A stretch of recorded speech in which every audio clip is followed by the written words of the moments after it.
गारिया बेखौ लांनांगौना बेखौ लांनांगौ जाखो जिखिजाया जा दाब्लिं थांसिङो हेलमेट मोननै लानानै ओरैहाय फैबाय नै बिहावजोफ्राबो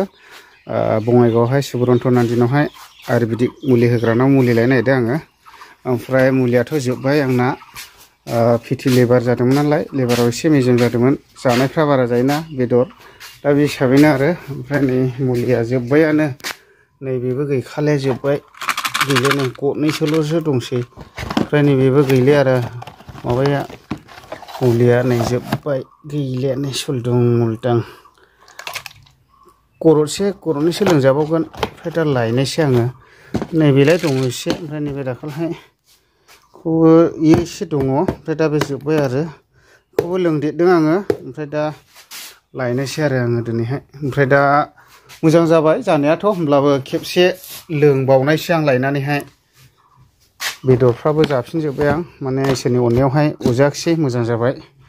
दा होमब्लाबो लायबावनायसै आरो आं दिनै ओमफ्राय ओरैहाय दङ आंना बिहावजोबो नै ओमफ्राय नोंखुनजोने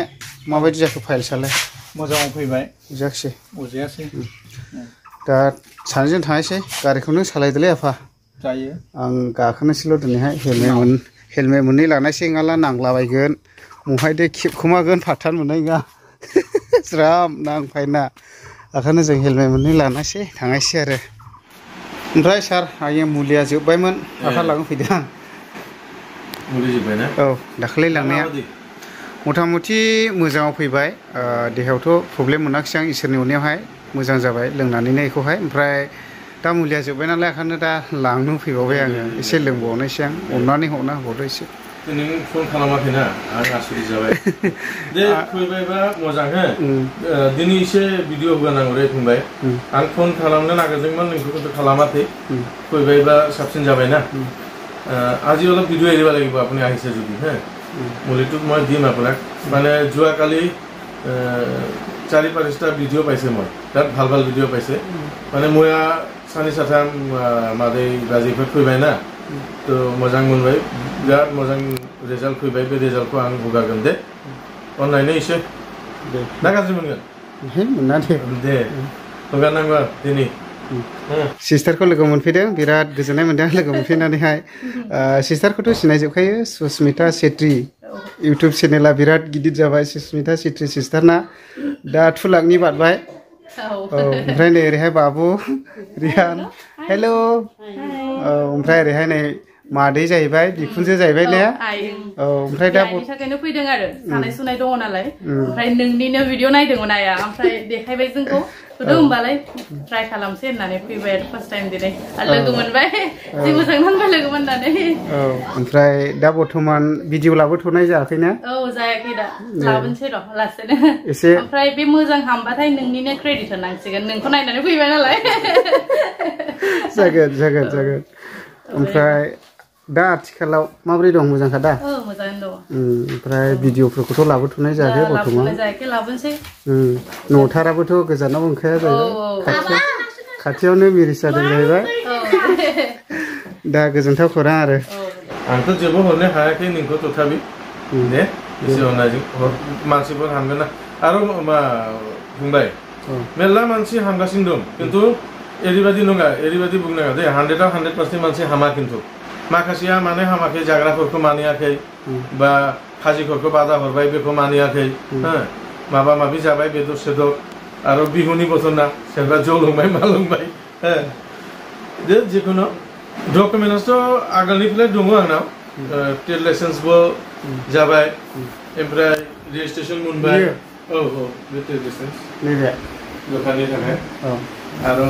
रेजिस्ट्रेसन जाबाय GSTबो जाबाय आंना आं दखान खुलिगोन दा डाइरेक्ट आं बुङा दा जागाया दे एसे सिक्रेट उनाव भिडिअ होगोन हो सप्ताहनि गेजेराव बे बेनारा सफैगोन बानायनो हरबाय आं दखानबो खुलिगोन लासै लासै गासैबो एकदम गिदिर बानायगोन आं सिन्था गैया बेनारबो बानायहोबाय हरबाय मोनखागोन दा बिदिला बेनार होसिगोन ना मैया आं पारमिसनबो लाबाय डक्टरजों डक्टर रमेश पटेल हैदराबादनि बेथ' आंनि मुलि नङा ना डक्टर रमेश पटेलनि हैदराबादनि फैयो डक्टर रमेश पटेलाथ' गिदिर डाक्टार नालाय एमडी गोल्ड मेडेलिस्ट जाबाय बे ओमफ्राय इमिउनोलजिस्ट बेना हस्पिटालबो दङ मोनसे नङा मोनथाम हस्पिटाल दङ बेना लेबरेटरि दङ मोनबा मेनुफेक्चारिं दङ 6टा कुनु गिनाय खोथा गैया आंनाथ' प्रुफ दङ ना हामनायाथ' गोबां मानसि हामबाय खिन्थु भिडिअथ' लानो हायाना एथ' गाज्रि नुयो सोरबा एसे लाजि मोनो माखासे मुलिनि बे एमआरपिआ आं देखायगोन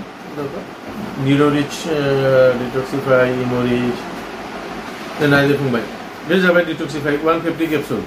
बेना एमआरपि बेसेबां दङ 1700 बे जाबाय निउर'रिच नार्भनि रोदानि थाखाय बेनि एमआरपिआ जाबाय 1700 मोननै मुलिजोंना 3700 जाबाय दा सोरनाबा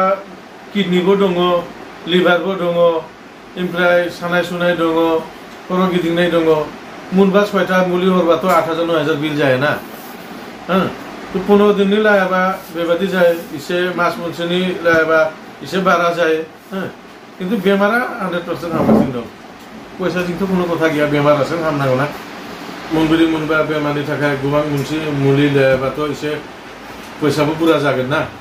10000 12000 बिल जायो बेखौ নহয় মানুহগুলা তথাপি মোক ভাল পাই আছে ভাল বুলিয়ে গাইছে কাৰণ 10000 14000 ডাঙৰ কথা নহয় বেমাৰটো ভাল পাইছে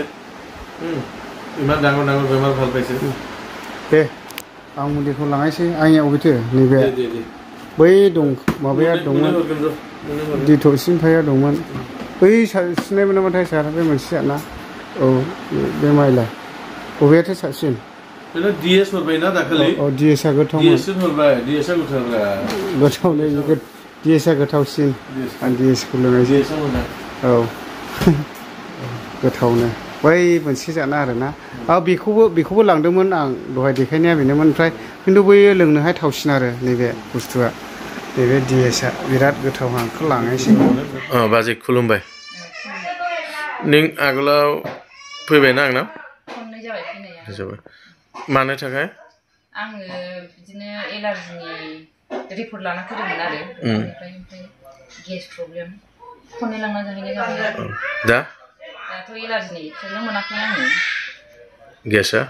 गेसनि प्रब्लेम मोनाखै माने एलार्जि आरो गेस मोननैबो हामबाय दा गोदान लाना फैबाय माने गोदान मुलि नांगौ ना आलदा आलदानि थाखाय फैबाय खिन्थु आगोलनि प्रब्लेमाथ' जोब्बाय पुरा गैलामोन दा एलार्जिबो गैला गेसबो गैला ना दे थेंक इउ खुलुमबाय खुलुमबाय सार नों बहायनि आङो नलबारि थमथमानि नलबारि थमथमानि नों गल्ड ब्लाडारनि मुलि जादोंना आंनिफ्राय कयदिन जाबाय 15 दिन जादों 15 दिन जादों बे रिपर्टआ नोंनि ना ये रिपर्टआ आंनि सिगां आंनिया 22 mm मोन 15 दिन जानानै 15 mm आव फैदो 15 दिन जाबाय नों 15 दिन जानानै रिपर्ट बानायदों जानाया 15 दिन जाबाय ओमफ्राय एसे गोबाव थानानैसो नै दा आङो रिपर्ट खालामनायाव इखिनिया ओंखारबाय आरो 15 mm आ जादों आरो जानो मोनाखै आरोखि 15 दिन इनिफ्राय आं जानो मोनासै आगोलाव नोंना बेसेबां दङमोन आगोलाव 22 mm मोन आरो दा 15 mm 15 mm 7 mm खमायदों 15 दिनाव 15 दिन बाजै खुलुमबाय खालि सुगारनि मुलि लांफैदोंमोन आं मुलिखौ दा आराम मोनदों बेनिखायनो फैबावदों आं मुलि लांनो खालि सुगारल' मात्र ना आरो माबा दङमोन लिभारबो दा 1 मास जायाखै ना 1 मास जायाखै दा पुरा मोजां मोनबाय हामबाय पुरा